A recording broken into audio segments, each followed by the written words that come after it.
안녕하십니까. 맥체인 성경 읽기 창세기 34장, 마가복음 5장, 욥기 1장, 로마서 5장. 첫 번째 창세기 34장, 디나와 세겜 사건. 본문 이해에 도움이 되는 배경과 맥락을 소개합니다. 창세기 34장은 야곱의 딸 디나가 세겜에서 하몰의 아들 세겜에게 범죄를 당한 사건과 그에 따른 야곱의 아들들의 보복을 다룹니다. 디나는 가나안 사람들과 교류하기 위해 그들의 딸들을 보러 나갔다가 세겜에게 욕보임을 당합니다. 세겜은 디나를 사랑한다며 결혼을 요청했지만 야곱의 아들들은 이방인과의 혼인을 거부하며 속임수를 써 세겜과 그의 성읍 사람들에게 할례를 요구합니다. 결국 시므온과 레위는 할례로 약해진 세겜 사람들을 죽이고 성읍을 약탈합니다. 이 사건은 하나님의 백성이 세상과의 관계에서 거룩함을 유지해야 한다는 교훈을 주는 동시에 인간적인 분노와 보복의 한계를 보여줍니다.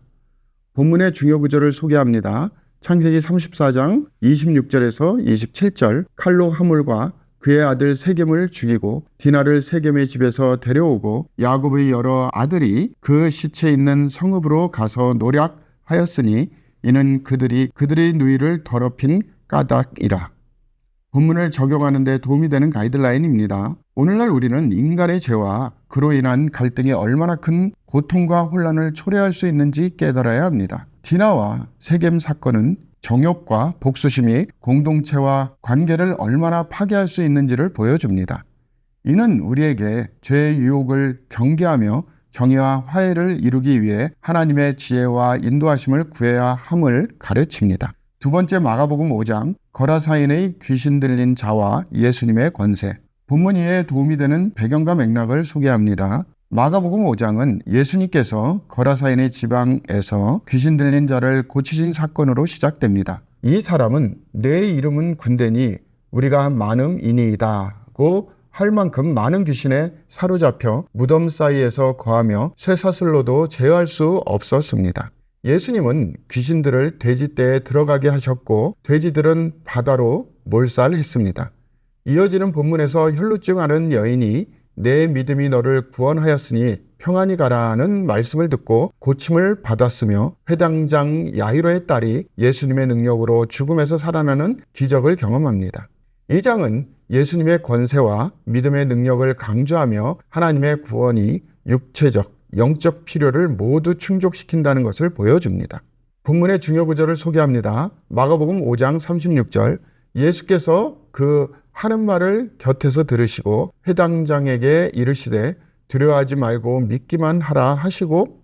본문을 적용하는 데 도움이 되는 가이드라인입니다. 오늘날 우리는 예수님의 권세가 모든 영적 어두움과 악한 세력을 이기신다는 사실을 믿고 의지해야 합니다.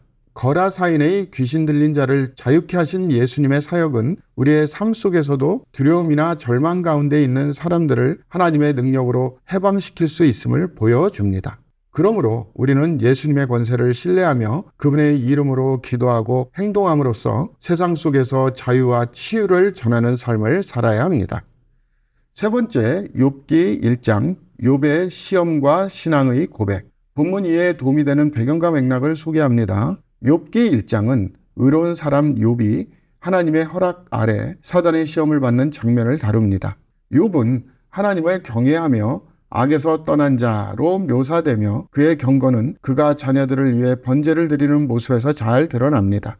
그러나 사단은 욥의 경건이 하나님이 주신 축복 때문이라고 주장하며 욥을 시험합니다. 결국 욥은 재산과 자녀를 모두 잃지만 주신 이도 여호와시오 거두신 이도 여호와시오니 여호와의 이름이 찬송을 받으실지니이다 라는 고백으로 하나님의 주권을 인정합니다. 이 장은 믿음이 환경에 의존하지 않고 하나님의 성품과 주권에 기초함을 보여줍니다. 본문의 중요 구절을 소개합니다. 욥기 1장 21절. 이르되 내가 모태에서 알몸으로 나왔사온즉 또한 알몸이 그리로 돌아가올지라 주신 이도 여호와시오 거두신 이도 여호와시오니 여호와의 이름이 찬송을 받으실지어다 하고. 본문을 적용하는 데 도움이 되는 가이드라인입니다. 오늘날 우리는 고난과 시험 가운데서도 하나님의 주권을 신뢰하며 그분을 경외하는 신앙을 배워야 합니다. 욥은 모든 것을 잃는 극심한 고난 속에서도 하나님을 원망하지 않고 그분의 뜻을 인정하며 경배했습니다. 이는 우리가 삶의 어려움 속에서도 하나님의 선하신 계획을 신뢰하며 믿음으로 하나님께 영광을 돌리는 태도를 가져야 함을 가르칩니다. 네 번째, 로마서 5장, 믿음으로 얻은 화평과 생명. 본문 이해에 도움이 되는 배경과 맥락을 소개합니다. 로마서 5장은 믿음으로 의롭다 하심을 받은 성도들이 하나님과 화평을 누리는 복을 설명합니다. 바울은 우리가 믿음으로 의롭다 하심을 받았으니 우리 주 예수 그리스도로 말미암아 하나님과 화평을 누리자고 선언하며 성도가 누리는 은혜와 소망을 강조합니다. 또한 바울은 그리스도의 죽음을 통해 하나님의 사랑이 확증되었음을 말하며 우리가 아직 죄인 되었을 때 그리스도께서 우리를 위하여 죽으심으로 하나님께서 우리에 대한 자기의 사랑을 확증하셨느니라 라고 선포합니다. 마지막으로 아담과 그리스도를 대조하며 아담을 통해 죄와 사망이 들어왔으나 예수 그리스도를 통해 의와 생명이 임했음을 설명합니다. 이 장은 복음의 핵심을 명확히 하며 하나님의 사랑과 은혜를 찬양하게 합니다. 본문의 중요 구절을 소개합니다. 로마서 5장 8절, 우리가 아직 죄인 되었을 때 그리스도께서 우리를 위하여 죽으심으로 하나님께서 우리에 대한 자기의 사랑을 확증하셨느니라. 본문을 적용하는 데 도움이 되는 가이드라인입니다. 오늘날 우리는 믿음을 통해 하나님과 화평을 누리고 영원한 생명의 소망을 품을 수 있음을 기억해야 합니다. 예수 그리스도를 통해 우리가 받은 은혜는 현재의 고난 속에서도 기쁨과 소망을 잃지 않게 하며 하나님의 사랑이 우리의 삶에 충만히 임하도록 합니다. 그러므로 우리는 믿음으로 하나님과 화평을 유지하며 매 순간 그분의 사랑을 의지하고 감사하는 삶을 살아야 합니다. 오늘 욥기 1장이 나오므로 욥기 전체가 쓰여진 목적에 대해서 말씀드립니다.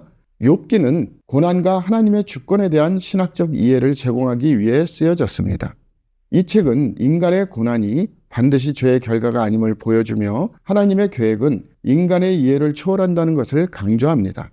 욥의 이야기는 믿음의 시련 속에서도 하나님의 선하심과 주권을 신뢰해야 함을 가르칩니다. 또한 욥은 고난 속에서도 하나님과의 관계를 유지하며 결국 하나님의 위대함과 선하심을 더욱 깊이 깨닫게 됩니다.